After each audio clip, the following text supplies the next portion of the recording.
Hey guys, welcome back to my channel. I hope you've all been well. My name's Ishi and long time no see. I have had nothing to film because I have not read a single book in all of 2023, and that is about to change today because I am going to start reading this book. This is The Lost Hero, which is the first book in the Heroes of Olympus series.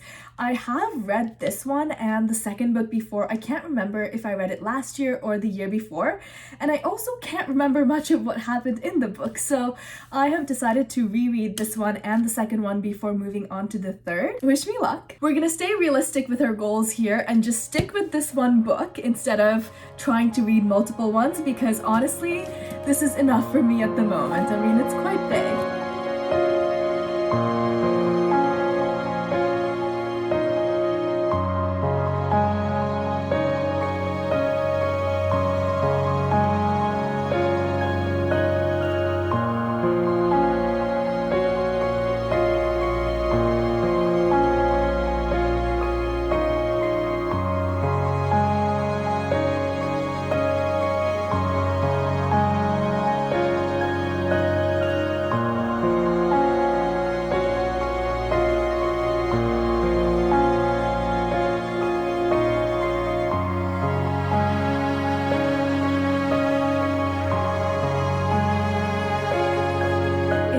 Day and I am almost halfway through this book. I'm really glad I decided to reread it because there are a lot of details that I had forgotten or I only had like vague memories of, so I'm really enjoying my reread. It doesn't, honestly, it feels like I'm reading it for the first time because for whatever reason, I do not remember it at all. I'm at the part where they're visiting Quebec, and it's funny because they're in Old Quebec and I went there for like the school trip, and they're talking about this hotel that looks like a castle where I stayed. And the thing is, it was all paid for by our school, so we got to stay at this really like fancy hotel and it looked so nice and everything was so nice. But it was just funny reading that because I've never read about a place that I've very specifically been to before, like in a book, so I just thought that was kind of fun. And then I just went to the store.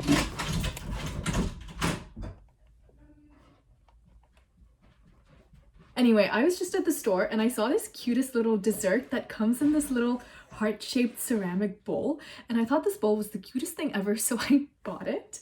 Hopefully it tastes good.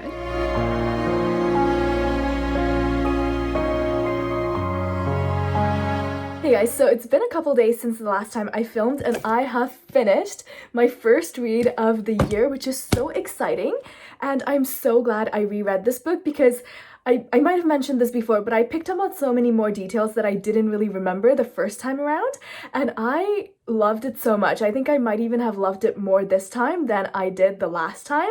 I did rate it 5 stars the last time I read it, and obviously it's a 5 stars again. The first time I read this book, I was very unsure about the characters, and I was kind of bitter because I love Percy, and the entire book I was like, where's Percy and where's Percy? And I was like, not really super into it because I didn't really care about these new characters as much as I cared about wanting to know what was happening to Percy.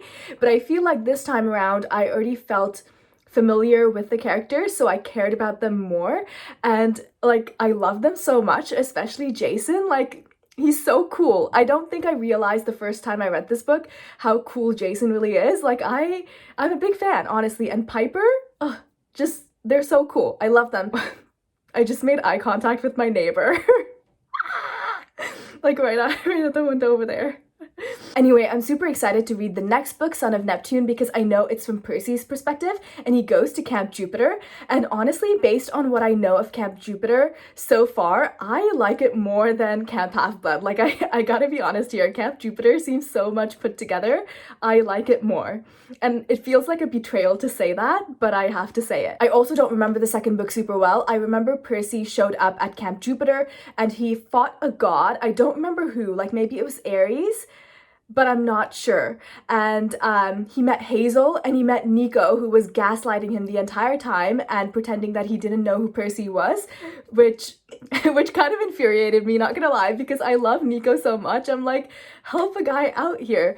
But he he was just there ignoring Percy, which is fine, I guess. And I remember at the end of that book, Percy was super important and he was part of that meeting, and then the warship that Leo made showed up with like Annabeth and Jason on it, but I don't remember like the little details, so I'm super excited for the next book. While I was in the middle of this, I also started listening to another audiobook, Master of Djinn, which I'm not that much into, maybe like an hour into it, and I'm really enjoying it so far. I've seen some reviews that my friends left on Goodreads, and they really enjoyed it, so hopefully I enjoy it too. I don't really know exactly what it's about yet because I went into it not reading the summary, and I think that's more exciting to me. I think I'm going to continue reading the book without looking at the summary or without really looking too much into the reviews, and I'm really excited to finish it. On a different note, I had a 6-month subscription to FairyLoot, which has just ended, and I've decided not to continue on with it because honestly it's just too expensive, and I'm not always super into the books that I get, which is fine. I just feel like I'm moving away from like the type of YA that FairyLoot usually puts out. I have been super excited about all the books and all the items I have been getting, and the last couple of boxes, I don't think I filmed them, but this is a letter opener, right? I don't know if I am unintelligent, but I do not know how to use this letter opener because it's curvy, like and I thought at first that this was a cool little thing that's gonna come out and it's just gonna be the sword part that's left, but like, no, this doesn't come out, and I've tried opening letters with it. It just does not work because it's curvy and it just doesn't work like a letter opener. So if you have this item, please, does it work? Also, while I'm talking about FairyLoot, this is one of my most favorite items that I have ever received. It's an art print from Howl's Moving Castle, which is so interesting because it's not YA or fantasy, it's just a completely different Studio Ghibli thing. So I was very surprised to have received this, and I love it so much. For those who don't know, this is one of my favorite movies ever. Like, I'm trying to find the perfect frame for this to like put on my wall. It needs to be very like extravagant and gold and like artsy, and I haven't found the perfect frame yet.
I've just come back from the library and I didn't find Son of Neptune, obviously, but my hold should be coming in next week, so maybe I'll read it next week.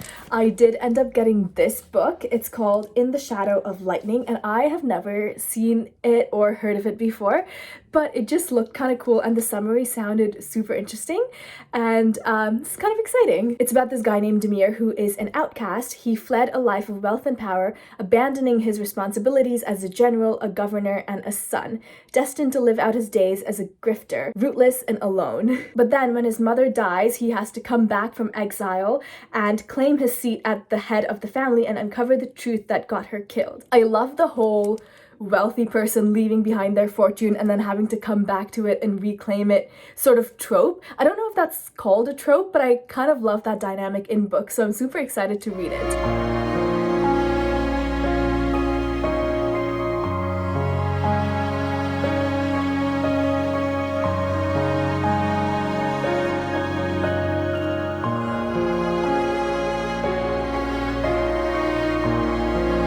Halfway halfway through A Master of Djinn and I am really enjoying it so far. I went into it not knowing what it was about, but now that I have read quite a bit of it, I can summarize it somewhat accurately for you. Our main character is Fatma, and she is part of the ministry that investigates magical and unnatural occurrences. And at the beginning of the book, this man named Alistair and 20 of his associates who are part of this brotherhood are murdered by this man claiming to be Al-Jahiz. And Al-Jahiz is like this legendary historical figure, so Fatma is like, obviously that can't be Al-Jahiz because he's supposed to be like either dead or like 100-something years old. So she believes him to be an imposter and is looking into why he's impersonating Al-Jahiz and why he's doing what he's doing and how he's doing it, because he's able to do all these like magical and natural things and is able to control Djinn. And this man, this imposter, is claiming to be the actual Al-Jahiz returned. And personally, I do think it's the actual Al-Jahiz returned because it's a world of magic, like people back from the dead, why not? And based on what I can tell so far, this Al-Jahiz is very like anti-government, anti-ministry, power to the people sort of person, but I don't know if he's saying all of this just to gain a following or if that is what he actually believes. A lot of the poorer population are following him because they kind of like this guy who's wanting to empower the poor people over the rich. So it's kind of really interesting seeing this dynamic and seeing the main character on the opposite side of it. I'm really excited to read the rest, and I'm hoping this ends up being a 5-star read because I am really liking it. I love the writing style. The world is so rich and immersive. I'm not sure if I'll finish the rest of the book today, but I will end this vlog today. So if I don't finish it, I'll just talk about it in my next video.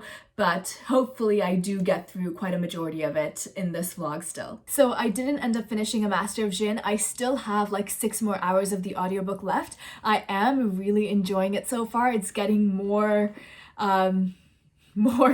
mysterious and also more political now, which I'm also enjoying. I love like a political background in books, especially in fantasy books, so I'm really enjoying that aspect of it as well, and really looking forward to finishing the rest of the book, and hopefully it is a 5-star read. So far it has been a 5-star read, and I really love it. I'm not sure if it's a series, but if it is, I definitely will read the next book. Plans for the next week or so, I plan on reading this book, which is the one I picked up from the library a few days ago, and I think I already did talk about it.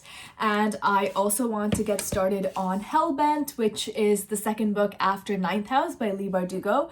I read Ninth House the year it came out, which wasn't last year, but the year before that, I think. I'm not fully sure, but it feels like it's been so long, and I'm really looking forward to picking this up. If I remember correctly, and this might be like a spoiler if you haven't read Ninth House, but Darlington, who was my favorite character, ends up in like hell or something and apparently becomes a demon, and the only way you can become a demon is if you have done something truly evil, like kill a person. So when Alex finds out the Darlington's demon, she's like, oh my goodness, like what has he done? Like blah, blah, blah. And I might be completely wrong. It's been so long since I read Ninth House, so maybe I should like do a recap and go back and read the last couple of chapters or something like that, but I don't think I want to reread the entire book though. Also, I got this from Indigo, and they had like a little Indigo exclusive sticker here, and when I took it off, it took part of the cover off with it. Every time I look at this book, I am so infuriated. It just bugs me so much. And hopefully my hold on Son of Neptune pulls through so I can start on that pretty soon too. So I'm super excited, and I haven't read all year, so this week has been kind of great for me getting back into reading and stuff, and I'm really excited to read the rest of these. That's all for this vlog. Please let me know what you've been reading this year and books that you are really excited to read this year. Thanks so much for spending time with me. My name's Ishi, and I hope your day is as wonderful as you are.